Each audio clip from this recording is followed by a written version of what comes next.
Assalamu alaikum. Welcome to Rubel's English Care.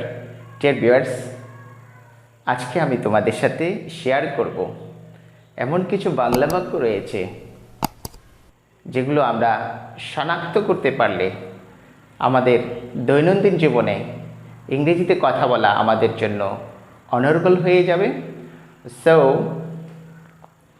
প্রথমে দেখতে হবে আমাদেরকে কিভাবে আমরা এই বিষয়টা শনাক্ত করতে পারব। Dear viewers, please listen to me. সাধুরীতিতে বাংলা বাক্যের ক্রিয়ার শেষে তেছিলাম, তেছিল, তেছিলে, তেছিলেন প্রভৃতি থাকলে বাংলা বাক্যটা ফার্স্ট কন্টিনিউয়াস টেন্সের স্ট্রাকচার অনুযায়ী বা স্ট্রাকচার ফলো করে আমাদেরকে ইংলিশে রূপান্তর করতে হয়। Dear viewers, here I am sharing a structure or formula. If you follow this structure or formula, you will be able to speak in English very clearly. So, I am going to request you to see the structure of first continuous tense. Okay, let's see here. Subject plus was oblique were plus verbing. সাবজেক্টের পরে যদি was were থাকে তাহলে আমরা সাবজেক্টের পরে কি was বসাবো নাকি were বসাবো? ডিয়ার ভিউয়ার্স, ফার্স্ট কন্টিনিউয়াস টেন্সের দুটো অক্সিলারিস রয়েছে, একটা হচ্ছে was আর একটা হচ্ছে were। ডিয়ার ভিউয়ার্স, আমরা জানি সাবজেক্ট আই হলে তার সাথে ওয়াস হয় এবং সাবজেক্ট যদি থার্ড পারসন সিঙ্গুলার নাম্বার হয় তাহলে তার সাথেও ওয়াস হয়, আর যতগুলো সাবজেক্ট থাকবে সবগুলোর সাথে অয়ার হবে। Let's see here. Dear viewers, এই বিষয়টা আমরা কিছু এক্সাম্পলসের মাধ্যমে ক্লিয়ার করতে চাই। Let's see here. আমি কথা বলিতেছিলাম। কথা বলা বাংলা থেকে আমরা ইংরেজি করার যে প্রক্রিয়া, যে প্রচেষ্টা, যে সহজ সিস্টেম, সেই সিস্টেমটা আমাদেরকে এখানে বুঝে নিতে হবে। ডিয়ার ভিউয়ার্স, কথা বলা এটা একটা ক্রিয়া, ইংরেজিতে বলা হয় ভার্ব। এই ক্রিয়ার শেষে সাধুরীতিতে রয়েছে তেছিলাম।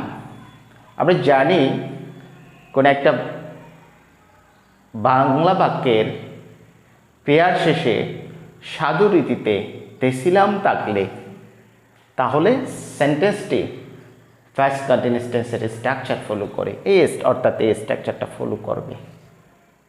কথা বলিতেছিলাম এটা হচ্ছে সাধুরীতি। আমরা জানি দুটো রীতি আছে বাংলা ভাষায়, একটা হচ্ছে সাধুরীতি আর একটা হচ্ছে চলিত রীতি। সাধুরীতিতে রয়েছে বলিতেছিলাম, কথা বলিতেছিলাম, কিন্তু চলিত রীতিতে রয়েছে কথা বলছিলাম। যে ভিউয়ার্স, আমরা যদি সাধুরীতি বুঝি তাহলে চলিত রীতিও আমরা সহজে বুঝতে পারি। Let's see here. আমি কথা বলিতেছিলাম, এখানে সাবজেক্ট হবে আই।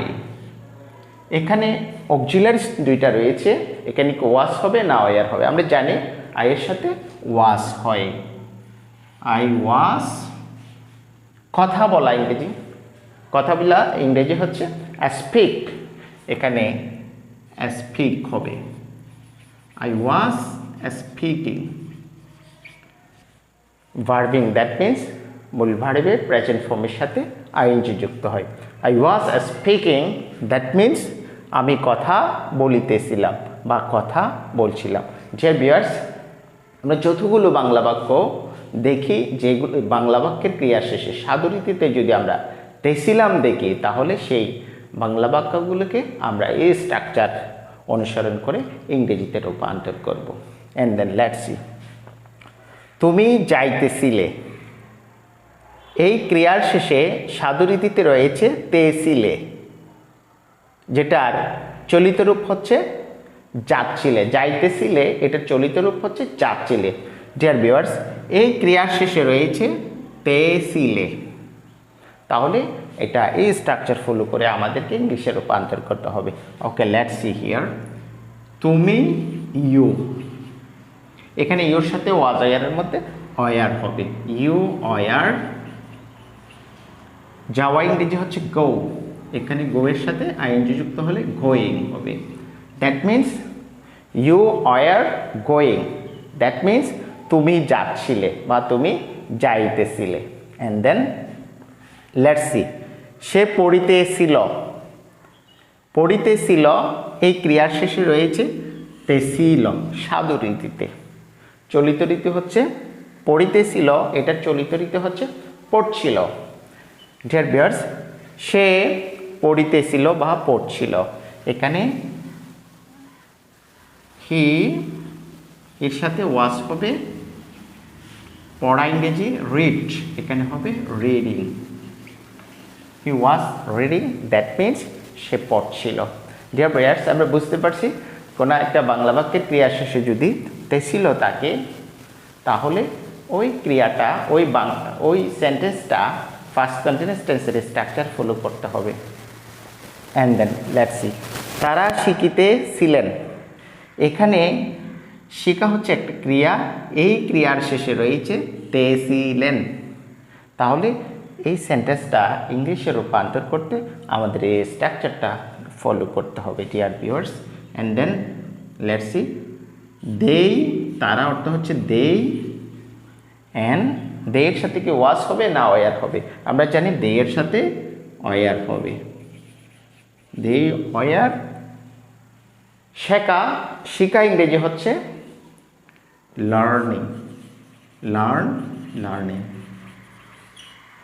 দে ওয়ার লার্নিং, তারা শিখছিল।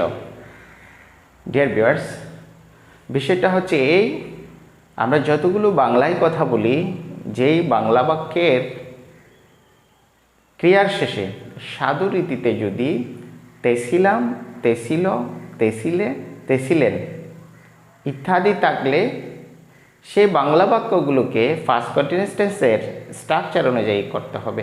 অর্থাৎ এই স্ট্রাকচারটা ফলো করে আমাদেরকে বাংলা থেকে ইংরেজিতে রূপান্তর করতে হবে। ডিয়ার ভিউয়ার্স, আশা করি বুঝতে পেরেছে।